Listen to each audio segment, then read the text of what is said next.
Hello दोस्तों, welcome back. अब हम बात करेंगे अपने आखिरी टॉपिक के बारे में, एज इन इंटीग्रेशन। वैसे इसके बाद एक मैक्सिमम मिनिमम का टॉपिक भी आता है, बट वैसे देखा जाए तो यार वो आसान सही है। सो फंडामेंटली अगर कंसेप्चुअल देखेंगे ना, हम लोग कंसेप्चुअल डेप्थ के हिसाब से अगर देखें तो this is the last topic in basic maths. ठीक है, तो अब हमने डिफरेंशिएशन तो समझ लिया है और एटलीस्ट हमें पता चल चुका है कि उसके रूल्स क्या होते हैं। राइट, रट तो लिया है हम लोगों ने। लेकिन अब आप मुझे बताइए, इंटीग्रेशन अगर आपने सुना होगा तो आपने काफी बार ये सुना होगा कि integration is the opposite of differentiation. माने जो हम डिफरेंशिएशन में करते हैं उसका एग्जैक्ट अपोजिट प्रोसेस इसमें होता है। तो इसका क्या मतलब होता है सर? मतलब आप अगर ग्राफिकली अगर आप समझाना चाहो तो इसका क्या मतलब होता है? So simply what it means is कि हम जब इंटीग्रेशन करते हैं ना, we calculate the area under the curve. ठीक है, डिफरेंशिएशन से हम निकालते हैं स्लोप, इंटीग्रेशन से हम निकालते हैं एरिया अंडर द कर्व। मतलब ये आ सकता है यार, ऐसे रीजन में आ सकता है। That is the only reason why I am telling this to you. ठीक है, तो पूछता तो है नहीं, बट चलो लिख के रख देते हैं हम लोग। डिफरेंशिएशन के अंडर, और डिफरेंशिएशन जब हम करते हैं तो we find the slope of the curve, right. Whereas हम जब इंटीग्रेशन करते हैं तो we find area under the curve. Simple. Okay जी, ओके सही। और सर सो सॉरी, पिछले वीडियोस में ना काफी बार मैंने देखा, I just look back and I realize कि ऐसे मेरा मतलब जो टेक्स्ट है वो मेरे चेहरे के पीछे जा रहा है। तो I am really sorry for that, but then again यार this is like the first time that I am doing this. So होती है, गलतियां हो रही है, एंड आई एम ग्लैड कि इस इजी से टॉपिक में हो रही है। So that's why I am now learning from my mistakes. And also I think audio का थोड़ा सा इशू आ रहा है, so I will get it fixed for sure. मतलब अगले वीडियो से वो इशू नहीं रहेगा, I assure you of that. Okay, चलो सही है। अब इंटीग्रेशन में इतनी सी चीजें होती हैं। अब एग्जैक्ट उसके नुआंसेस क्या होते हैं, ज्यादा मतलब उसमें जाने की जरूरत है नहीं, वो हमारे कॉलेज लेवल की बातें हो जाती है। बट बेसिक में चीज बता देता हूँ आपको कि क्या होता है। एरिया अंडर द जब एरिया अंडर द कर्व निकालते तो हम उसको दर्शाते कैसे इंटीग्रेशन को। So what we simply do is कि let's say y is equal to f of x। This is the equation of the curve. तो हम जब इंटीग्रेट करते हैं ना, what we do is y dx integral, इस तरह से हम दर्शाते हैं। This is the sign of integration. मतलब मान के चलिए कि छोटा सा मैंने ds ले लिया, छोटा सा एक इंटरवल ले लिया। अभी हम देख रहे हैं ना कि टूटते जा रहे हैं इंटरवल्स, छोटे छोटे छोटे छोटे टुकड़ों में टूटते जा रहे हैं। हम जैसे ये विजुअलाइजेशन देख रहे हैं, तो हम क्या करते हैं ना, अभी हम पहले हमने 10 इंटरवल्स लिए होंगे, फिर बाद में हम 20, 50, 100, हम बहुत छोटे छोटे छोटे छोटे टुकड़ों में तोड़ते जाएंगे। इनफाइनाइट स्मॉल टुकड़ों में तोड़ते जाएंगे।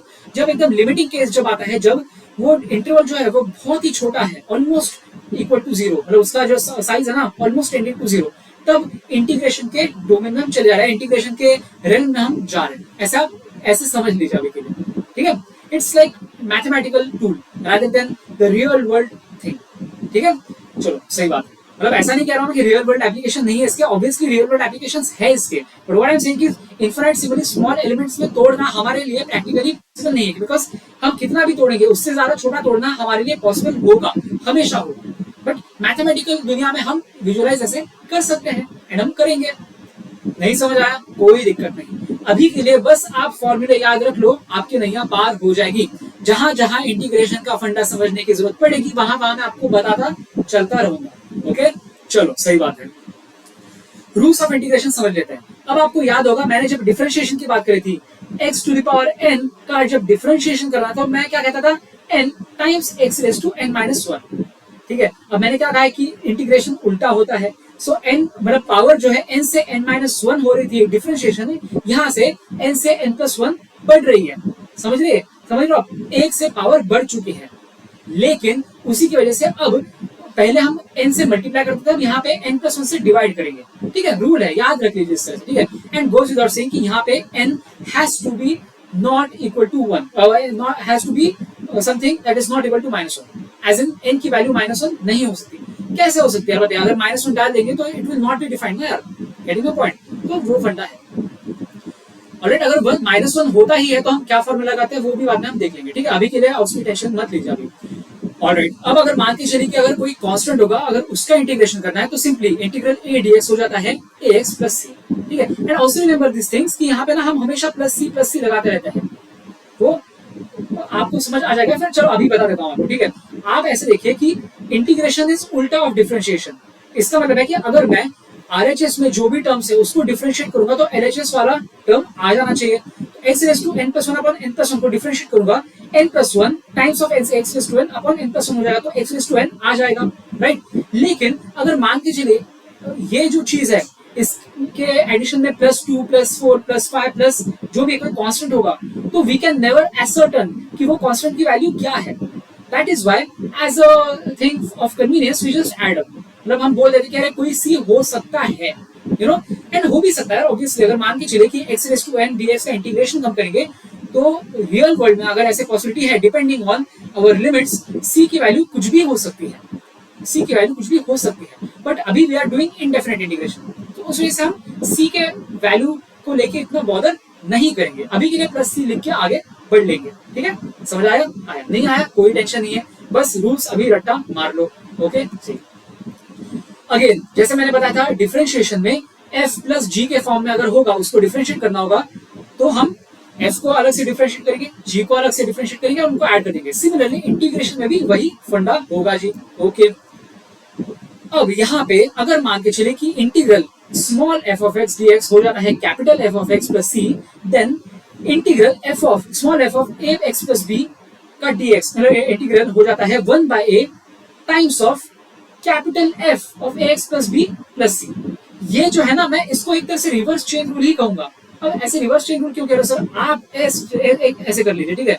ये जो है आरएचएस में जो टर्म है, आरएचएस में जो हमें जो चीज जो भी दिख रही है उसको आप डिफरेंशिएट कर दीजिए, ठीक है। तो जब आप डिफरेंशिएट करोगे तो चेन रूल लगेगा, ठीक है। सो दैट मींस हम आरएचएस से एलएचएस में जा रहे हैं। यहाँ पे एज इन हम जब डिफरेंशिएट करते हैं तो चेन रूल लगता है, तो यहाँ पे मैंने बोल दिया कि रिवर्स चेन रूल लगा रहे हैं हम लोग। एज इन अंदर जब f ऑफ x dx होगा, अगर f ऑफ x dx को इंटीग्रेट करके कैपिटल F ऑफ x आता है, तो f of ax plus b को इंटीग्रेट करके 1 by a times of capital F of ax plus b आएगा। Getting my point? नहीं समझ आया? रट्टा मार। ओके, चलो सही है। अब ये भी है कॉमनली यूज्ड इंटीग्रेशन फॉर्मूले। अब मैंने बताया था साइन x को अगर आप डिफरेंशिएट करते हो तो cos x आएगा, लेकिन साइन x को जब इंटीग्रेट करते हो तो माइनस cos x आएगा। याद रखना है, ठीक है। याद रखिए साइन उल्टा हो जाता है, d by dx of sin x is cos x, लेकिन integral sin x is minus cos x। Similarly d by dx of cos x is minus sin x, लेकिन integral cos x is sin x plus sin x, ठीक है। मैंने क्या बताया था, tan x का differentiation होता है sec square x, so that means integral of sec square x हो जाता है tan x and plus c तो आता रहेगा। मैंने ये भी बोला था कि d by dx of e raised to x ही आता है, so that means integral of e raised to x also e raised to x ही आता है। अब यहाँ पे देखिए, मैंने बोला था ना आपको, यहाँ पे एक विडंबना थी हमारी कि जब n की वैल्यू -1 आ रही थी, इस केस में x raise to n dx में n की वैल्यू -1 आ रही थी, तो हम ये फॉर्मूला नहीं लगा सकते थे। तो उस केस में ये वाला फॉर्मूला लगाना है, 1 by x dx का इंटीग्रल निकालना है, तो ln of modulus of x plus c हम कर देते हैं, ठीक है। ऑलराइट, अब integral of cos x square x dx is minus cot x plus c, ये कहां से आ गया? आपको पता होगा, मैंने बताया था डिफरेंशिएशन वाले पार्ट में, मैंने बोला था कि cot x को अगर डिफरेंशिएट करते हैं तो माइनस cos x स्क्वायर आता है। दैट मींस अगर cos x स्क्वायर x को इंटीग्रेट करेंगे तो माइनस cot x आएगा। आसान है याद रखना ये भी, ठीक है। सिमिलरली मैंने बताया था कि sec x को अगर हम डिफरेंशिएट करते हैं तो आता है sec x tan x। तो सिमिलरली अगर sec x tan x को इंटीग्रेट करते हैं तो आ जाता है sec x। Similarly cosec x cot x को इंटीग्रेट करेंगे तो माइनस cosec x आ जाता है, right. And a raised to x dx को इंटीग्रेट करते हैं तो a raised to x upon ln a, ठीक है। याद होगा आपको, जब डिफरेंशिएशन करते तो d by dx of a raised to x आ जाता था a raised to x times of ln a, यहाँ पे a raised to x divided by ln a। Getting my point? Differences को याद रखो, डिफरेंशिएशन के और इंटीग्रेशन के क्लोजली रिलेटेड है फॉर्मूले। अगर आपको डिफरेंशिएशन के फॉर्मूले याद रह गए तो इंटीग्रेशन के फॉर्मूले भी याद करने में ज्यादा मुश्किल नहीं होगी आपको, ठीक है। याद करने में नहीं होनी चाहिए दिक्कत, ओके। ऑलराइट, अब रिवर्स चेन रूल मैंने जो कहा था उसको थोड़ा सा अप्लाई कर देते हैं, ठीक है। अब आप मुझे एक बात बताइए, मान के चलिए कि यहाँ पे फाइव प्लस 9 नहीं है, चलो आप ऐसे मान के चलिए, अभी के लिए मान लो कि z is equal to 5x plus 9 है, ठीक है। तो आप मुझे एक बात बताइए कि f ऑफ z ये 2a raise to z form में आ चुका है जी, ठीक है। As in constant raise to z के फॉर्म में आ चुका है, a रेज टू z के फॉर्म में आ चुका है। तो अब इसको अगर मैं इंटीग्रेट करना चाहूंगा तो मैं कैसे इंटीग्रेट करूंगा बताइए? इसको मैं basically 2a raise to Z upon ln 2a करता हूं, right? Make sense, right? It makes sense और नॉट? ये 2a है, ये by the way this is 2a। समझ आया आपको? लेकिन यहाँ पे z है 5x प्लस 9, यहाँ पे z है 5x प्लस 9। इस वजह से पहले मैंने जो बताया था ना, ये चीज, ये फॉर्मूला, ये फंडा लगा के अगर f ax प्लस b के फॉर्म में है, एज इन 5x प्लस 9 के फॉर्म में है, तो इस वजह से मैं जब f ऑफ क्या चीज थी यार, ये क्या था, जो भी मतलब फंक्शन क्या था पहला, हाँ ये था, ये फंक्शन क्या था, इसको लिख ही देता हूँ। एफ ऑफ किसी फॉर्म में लिखने से अच्छा सिंपली फंक्शन ही लिख देता हूँ मैं। तो ये क्या था, फाइव, ओहो फोकस बट हट जाता है ना तो मुश्किल हो जाती है। F of x D x करना है, तो that means 2a raise to 5x plus 9 dx करना है हमें। तो ये तो हम लिख ही डालेंगे, ये तो हमें लिखना ही है, वैसे ही लिख डालो यहाँ पे। कैसे लिखना बताइए? तो ये हो जाता है 2a raise to z, where z is 5x plus 9 divided by ln 2a। ये तो हमने पहले निकाला था, लेकिन डिवाइडेड बाय 1 बाय a भी करना है, ये चीज ना भूलना सनम। सो दैट्स व्हाई मैं यहाँ पे 1 बाय a भी कर दूंगा। यहाँ पे a क्या है? a is equal to 5 because ax plus b 5x plus 9, a यहाँ पे 5 हो गया है। Are you getting my point? a as in इस a की बात नहीं कर रहा मैं इसके कंपैरिजन में बात कर रहा हूँ, इस फॉर्म के कंपैरिजन से मैं बात कर रहा हूँ। Are you getting my point or not? Do you want me to explain this once again? चलो एक्सप्लेन कर ही देता हूँ मैं, ठीक है, एक्सप्लेन कर ही देता हूँ मैं। एक काम कर दीजिए, fx is equal to 2a raise to 5x plus 9 है ना, आप 2a की जगह पे ना कुछ तो एक दूसरा कांस्टेंट लिख दीजिए। a की वजह से काफी कंफ्यूजन हो रहा है, तो चलो मान के चलिए कि मैं इसको क्या बोलूं मैं, constant, let's call it p। चलो मैंने p इसका नाम दे दिया, नया नाम दे दिया।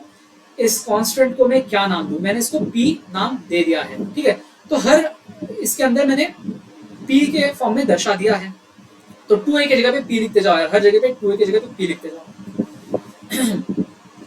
2a हटाओ, 2a हटाओ, 2a हटाओ, 2a हटाओ, आंदोलन चल रहा है यहाँ पे।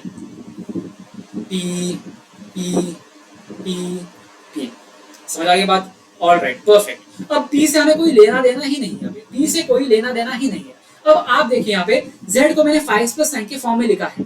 अब इसका मतलब है कि ax प्लस b के फॉर्म में अगर मैं दर्शाऊं तो a इज इक्वल टू 5 ना यार, मतलब इस फॉर्म में मैं बता रहा हूँ, यहाँ पे ये जो था इस फॉर्म में। तो जब f of ax plus b को हम जब इंटीग्रेट करते हैं तो हमें 1 बाय a से डिवाइड करना होता है।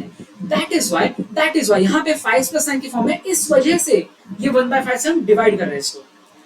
अब थोड़ा क्लियर आ गया आपको? थोड़ा सा क्लैरिटी आ गया आपको? आई होप थोड़ी सी क्लैरिटी आ चुकी होगी अभी इस पॉइंट पर। ओके चलो सही है। सो बेसिक फंडा है और ज्यादा मुश्किल नहीं है। मतलब आप ऐसे मान के चलिए कि अगर यहाँ पे बस 5 प्लस 9 की जगह पे सिंपली x होता तो ये 1 बाय 5 वाला टर्म नहीं आता। ये 5x प्लस 9 आया है, इस वजह से 1 बाय 5 वाला टर्म। अगर यहाँ पे अगर 6x प्लस 9 होता तो ये 1 बाय 6 हो जाता, या फिर अगर 5x प्लस 10 होता तब भी 1 बाय 5 होता। मतलब ये 9, 10, 11 इससे कोई फर्क नहीं पड़ता, हमें बस ये 5x प्लस 9 जो x के साथ जो कोएफिशिएंट है उसके वैल्यू से हमें फर्क पड़ता है। Okay, is it clear? I hope it is clear. एक और एक आ गया यार, चलो integrate f of x is equal to sine of 3x plus 4 with respect to x. So that means what they are asking us to do is sine of 3x plus 4 dx ये निकालने को कह रहे हैं वो। क्या करना है, मैंने क्या बोला था आपको, सोचना ही नहीं है। 3x plus 4 को z बोल दो, sin z dz अगर हम इंटीग्रेट करते तो क्या होता वो माइनस cos z, ठीक है। तो माइनस cos of z, और z की क्या वैल्यू है 3x by 4। इतना समझ आ गया। लेकिन ये ax plus b के फॉर्म में यार, ये अंदर where a is equal to 3, right? So that's why I have to multiply it by 1 by 3 as well. समझ आ गया आपको? So this is how it's supposed to go. यहाँ पे थोड़ा सा कंफ्यूजन हो सकता है, तो let me do one thing. ऐसे कर देता हूँ। अब समझ आ गया आपको? Cos of 3x plus 4 times of 1 by 3. Okay? इस तरह, और माइनस तो साइन था ही anyway. I hope I have made myself clear here. Sign z को इंटीग्रेट करेंगे तो माइनस कॉस z आ जाता है, तो ये माइनस कॉस z को दर्शाता है। लेकिन ये 1 by 3 जो है वो 3x by 4, x का जो कोएफिशिएंट है वो है 3, तो उससे डिवाइड कर रहे हैं हम। That's it, simple as that. अभी रिवर्स चेन रूल आपको याद रहेगा या नहीं रहेगा बताइए? इसको वैसे टेक्निकली कोई रिवर्स चेन रूल कहता नहीं है, मैंने आपके अपने कन्वीनियंस के लिए इसको नाम दे दिया reverse chain rule. I hope I have made my self clear enough. Okay चलो एक सब्स्टिट्यूशन रूल भी एक होता है, if u is equal to g of x then integral of f of g of x times of g dash of x dx is equal to f of u du का integral. अब ये कहां से आया sir? अरे आप देख लो यार, आप थोड़ा सा ये कॉमन सेंस लगा दो ना। अब मान के चलिए कि लेट्स से we have f of u, ठीक है, f of u where u is equal to g of x, ठीक है। अगर आप ऐसे देखेंगे कि मैं अगर d by dx of f of u करता हूं तो मैं क्या करता हूं, चेन रूल लगाता हूं। मैं सबसे पहले d by du of fu करता हूं और फिर बाद में du by dx करता हूं। That's what I do, right? So यही तो फंडा है ना, यही तो फंडा हो रहा है यहाँ पे, एंड उसी को यहाँ पे मैनिफेस्ट किया जा रहा है, उसी को यहाँ पे अप्लाई किया जा रहा है, ठीक है। So don't get to confuse, मैं यहाँ पे ये सारी चीजें ना लिखते हुए I just keep this right the way it is, ठीक है। आपको ये चीज याद रखनी है। एज इन अगर हमारे पास कोई ऐसे फंक्शन दिया होगा, ये कब लगेगा आपको मैं हिंट दे देता हूँ, ठीक है। एक क्वेश्चन के साथ ही मैं हिंट दे देता हूँ आपको। Let's say F of x दिया होगा, एफ ऑफ किसी फंक्शन का मतलब किसी कोई फंक्शन दिया होगा, ठीक है, एंड उसके मल्टीप्लिकेशन में कोई और एक फंक्शन होगा, तो we have to find some kind of a relation जिसमें f of g of x होगा एंड फिर बाहर जी डैश एक्स की फॉर्म में हम उसे ला पाए। नहीं समझ आया? दिखाता हूं मैं, क्वेश्चन के साथ दिखाता हूं मैं, ठीक है। Let's say we have a question of this kind, ठीक है। अब आप यहाँ पे देखिएगा, we have integral x dx upon x square plus 1 का स्क्वायर dx। तो यहाँ पे आप देखेंगे x स्क्वायर प्लस 1 जो है, x स्क्वायर प्लस 1 है, इसको मैं क्या बोलूंगा बताइए? यहाँ पे मैं उसको बोल दूंगा g ऑफ x, उसको मैं बोलूंगा g ऑफ x। तो आप मुझे एक बात बताइए कि 2x सॉरी एक मिनट, dg by dx कितना हो जाता है बताइए? मतलब differentiation of g of x with respect to x क्या हो जाता है? एज इन मैं g डैश ऑफ x की वैल्यू पूछ रहा हूं मैं, क्या होती है? ये आ जाता है 2x। Am I making sense or not? So इसका मतलब हो जाता है कि g dash of x times of half हो जाता है x के बराबर। सो इसका मतलब हो जाता है कि अगर मैं x dx लिखूं तो ये कुछ इस तरह से आ जाएगा मेरे भाई, इसी तरह से आ जाएगा ये। अब आप देखेंगे यहाँ पे x dx is equal to half of g dash of x dx हो गया। अब मैं दोनों साइड्स में x स्क्वायर प्लस 1 स्क्वायर से डिवाइड कर दूंगा, x स्क्वायर प्लस 1 से मैं डिवाइड कर दूंगा। Perfect, very very perfect. So अब आप देखेंगे यहाँ पे किस टाइप का चीज बन चुका है अब, half of 1 upon g of x square g dash of x dx। अब हमें इसे इंटीग्रेट करना है। Are you getting my point or not? Are you getting my point or not? अब यहाँ पे इसको मैं बोल दूंगा, g ऑफ x को मैं u कह देता हूं, g of x को मैं u कह देता हूं। So that means we have a function which can be represented as half of ये हाफ मैंने बाहर ले लिया, 1 by u square du। खत्म, बस इसको सॉल्व करना है हमें एंड वी आर डन। अब 1 by u square इसको हम कैसे सॉल्व करेंगे? u raised to -2 है ना, तो u raised to -2 plus 1 upon -2 plus 1। So ये हो जाता है, इसका इंटीग्रेशन हो जाता है -2 plus 1 upon -2 plus 1 and plus सी हम जैसे हमेशा लिखते रहते हैं। उसके वजह से ये हो गया है u raised to -1 upon -1, तो ये सिंपली हो जाएगा -1 by u plus c। So basically this is nothing but -1 by 2u plus c। And u की वैल्यू आप डाल दो, क्या था? u is equal to g of x and g of x हमने निकाल रखा है 2x। Getting my point? So that means नहीं, g of x x square plus 1 निकाल रखा है। So that means ये हो गया है minus of half times of क्या था? It was हाँ g of x was 1 upon x square plus 1। तो ये कुछ इस तरह से हो चुका है। समझ आ गया आपको? आसान था या नहीं था बताइए? आपको बस basically you had to find g of x, फिर बाद में हमें मतलब यहाँ पे मैंने पकड़ लिया कि g of x is x square plus 1, ठीक है। फिर उसके बाद मैंने g dash of x माने 2x निकाल लिया मैंने, तो 2x dx की फॉर्म मैंने लिख दिया, तो ये हो गया 2g of x g dash of x dx इस तरह से। अरे getting my point or not? फिर उससे मैंने यही वाला फंडा लगा दिया। Again I am telling you, ये पार्ट थोड़ा सा एडवांस है, थोड़ा सा एडवांस है, ये फिजिक्स में नहीं आएगा, लेकिन मैं बता दे रहा हूँ यार, जस्ट इन केस आ गया तो क्या, ठीक है। So you don't have to worry, अगर नहीं समझ आया तो it's totally fine, it's totally fine, don't worry about it, okay. Maths वाले सर आपको और अच्छे से समझा देंगे, ठीक है। चलो और मैं यार ये चीज भी नहीं करूंगा क्योंकि आप आई फील आप थोड़े कंफ्यूज हो रहे हो ज्यादा इस चीज से। Don't get to confuse bye substitution rule. Maths वाले सर आपको अच्छे से क्लियर कर देंगे, सर या मैडम।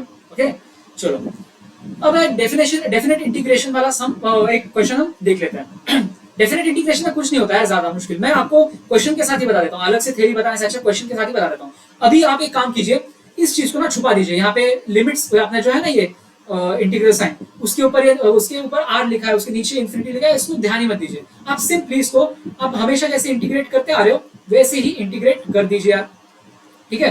अब यहाँ पे are is the variable, so G capital M small M ये सारे कॉन्स्टेंट्स हैं, तो कॉन्स्टेंट्स को हम बाहर लेते हैं, हाँ कि ना, हाँ।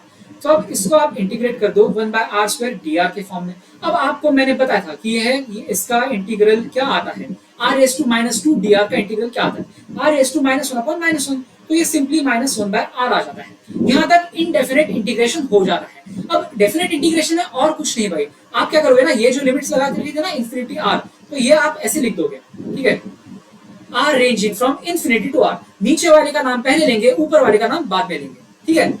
r ranges from infinity to capital R. Getting the point? Okay, perfect.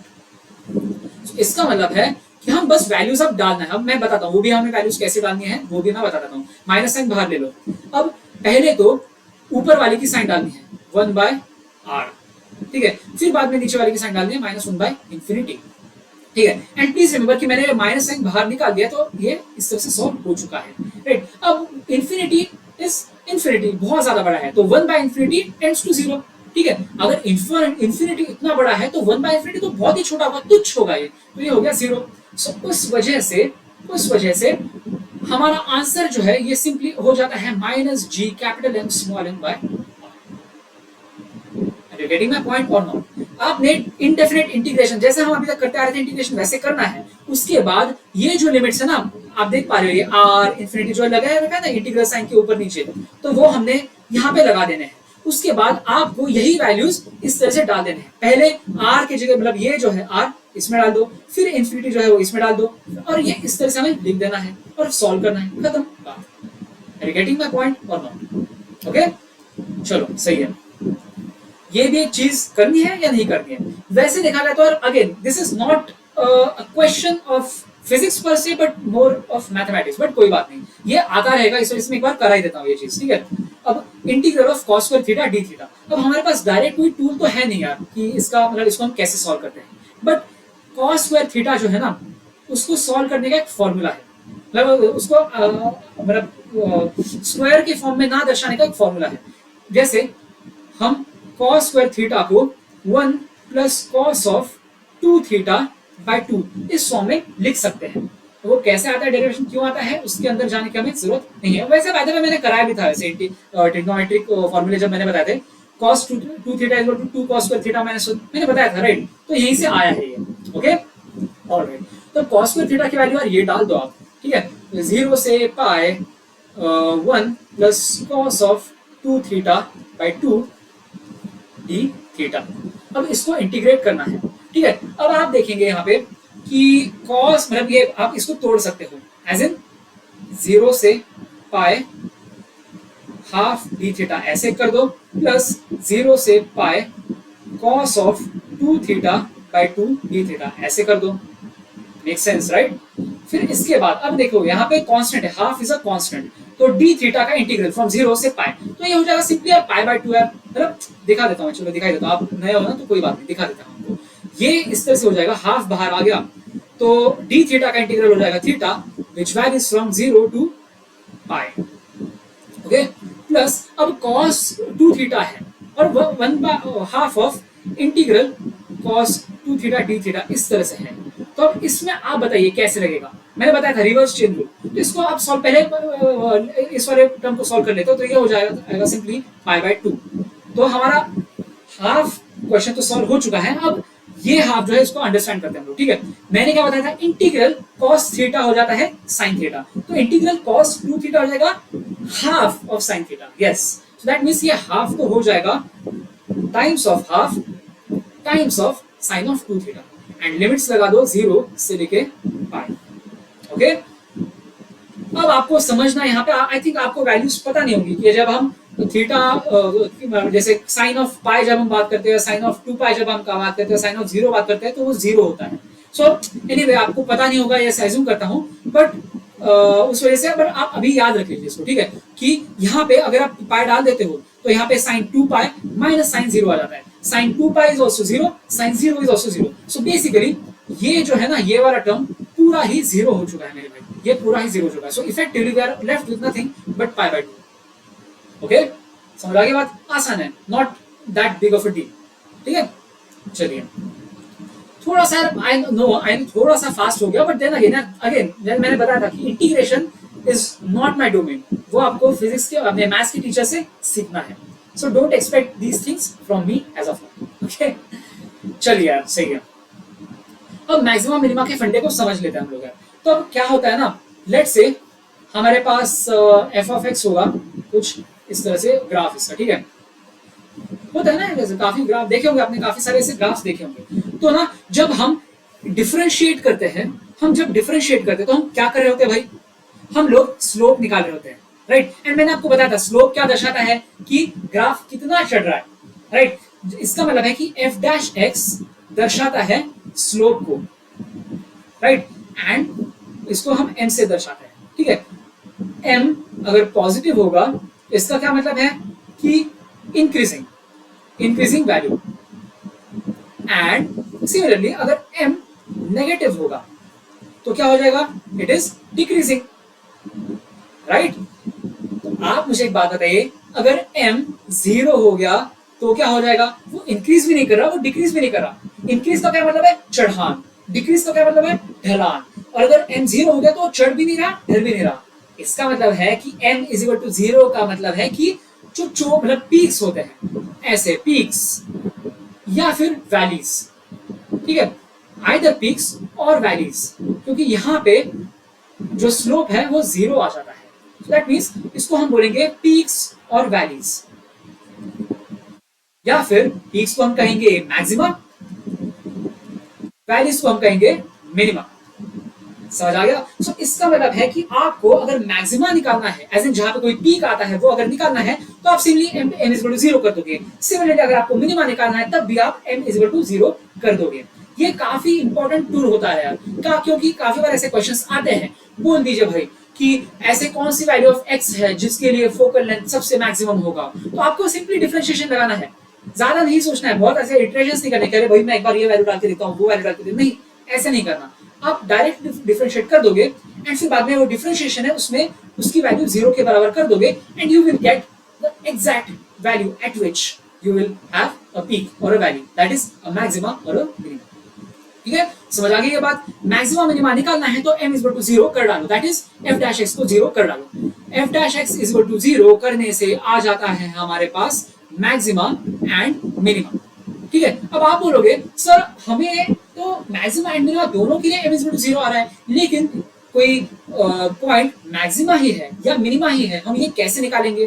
तो can we deduce it just by figuring just by calculating the value of f'(x)?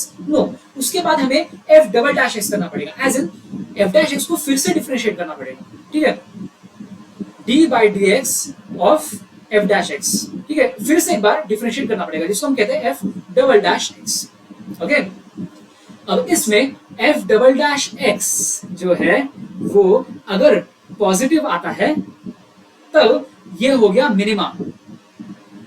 Okay, लेकिन अगर f'(x) आता है नेगेटिव तो हो जाता है मैक्सिमम। बट ऐसे समझिए आप कि f'(x) किसको दर्शाता है? अगर f'(x) अगर पॉजिटिव है तो हम कह रहे हैं कि वैली है, एक वैली है, मतलब वैल्यू तो डिक्रीज हो रही थी लेकिन अब कुछ पॉइंट बाद इंक्रीज होना भी शुरू हो सकती है। सो वैली को दर्शाता है, ऊपर की तरफ आने के लक्षण दिख रहे हैं इसके, ये जो है इस तरह से ढल तो रहा है लेकिन ऊपर आने के लक्षण दिख रहे हैं, तो दिस इंडिकेट्स f'(x). ठीक है, ये दर्शाता है f'(x) को, ऐसे ऊपर की तरफ जाने के संभावना, इस तरह से, समझ रहे हो आप? इस तरह से वैल्यूज दर्शाते हैं f'(x) पॉजिटिव वालों को, लेकिन जो पीक्स होते हैं वो दर्शाते हैं f'(x) नेगेटिव वालों को। ठीक है, अब नेगेटिव दिखाने के लिए मैं काम करता हूँ, रेड कलर यूज कर लेता हूँ। ठीक है, जब हम पीक्स की तरफ से जाते हैं, हम पीक वाले पॉइंट पे एफ डबल डैश एक्स की वैल्यू निकालते हैं तो उसकी वैल्यू नेगेटिव आनी पड़ेगी, ठीक है। एफ डबल डैश एक्स की वैल्यू पॉजिटिव आती है तब जब हम वैल्यूज में हो, एफ डबल डैश एक्स की वैल्यू नेगेटिव तब आती है जब हम पीक्स पे हो। समझ आ गया? ठीक है, ऑल राइट, ये यहां पे लिख भी देता हूं। Positive f double dash x की value at values, negative f double dash x की वैल्यू एट पीक्स। समझ आ गया आपको? सही है, इतनी याद रखनी है। एफ डैश एक्स जीरो का मतलब आइदर पीक और वैल्यू। समझ आ गया? सिंपल सा फंडा है, इससे ज्यादा कोई मुश्किल है नहीं। अब आप क्वेश्चंस करोगे तो आपको थोड़ी ज्यादा क्लैरिटी आ जाएगी, बट थ्योरी वाला पार्ट तो कवर हो चुका है बेसिक मैथ्स, ठीक है। अब जहां जहां ये फंडे आते रहेंगे, आई होप अब मुझे उसमें इतना ज्यादा डिटेल में जाने की जरूरत नहीं पड़नी चाहिए, क्योंकि मैंने आपको बेसिक फंडे तो बता दिए हैं। ऐसा नहीं कहूंगा मैं कि यार मैं बिल्कुल ही सारी चीजें आगे की स्किप कर दूंगा, नहीं, मैं आपको बीच बीच में बताता रहूंगा। ये सारी चीजें जो है ना रिपीट होते रहेंगी, ये चीजें रिपीट होते रहेंगी, क्योंकि आई अंडरस्टैंड कि एक बार बताने से चीजें दिमाग में नहीं घुसती। सो इट्स फाइन यार, डोंट वरी। अगर आपको 20-30% भी समझ आ जाए तो डोंट वरी, हमारे पास काफी टाइम है। ओके, चलिए, with that 2% of the job is done. अब होंगे सर बस 2% ऑफ द जॉब। अरे मेरे भाई, आपने लिटरली बस बेसिक मैथ्स करा है, तो आप 10% ऑफ द जॉब तो एक्सपेक्ट नहीं कर सकते ना। कोई बात नहीं, 2% is also like a good deal. मतलब आप ऐसे समझिए कि 1 आउट ऑफ 50 पार्ट, मतलब क्या होता है, 2/10 और 2/100 पार्ट कवर हो चुका है, and that is literally the definition of percentage यार। okay, which is a good thing, so pat yourself on the back अगर आपको ये इतना पार्ट समझ अच्छे से आ चुका है तो, ठीक है। That being said, I thank you all for being extremely sincere, extremely disciplined, and I hope to see you again soon. And इसके बाद आएगा यूनिट्स एंड डायमेंशंस का चैप्टर, तो प्लीज यार उसमें भी वैसे तो देखा जाए इजी से ही पार्ट्स है, लेकिन प्लीज ध्यान दे दीजिए, इजी होगा तब भी इसमें भी काफी बच्चों की गलतियां हुई है। And the funny thing is कि उसके ऊपर भी काफी सारे क्वेश्चंस आते रहते हैं in JEE Mains as well as advance. Case in point 2025 के फर्स्ट अटेम्प्ट वाले में काफी बार ऑलमोस्ट हर स्लॉट में यूनिट्स एंड डायमेंशंस के एक दो क्वेश्चंस आते रहे, you know, so be prepared. And क्या जाता है यार, मतलब हार्डली 2 घंटे का लेक्चर होगा यूनिट्स एंड डायमेंशंस का, सो कर लेते हैं एक साथ ऐसे भी लोग तैयारी। ओके, चलिए, good evening and I will see you soon.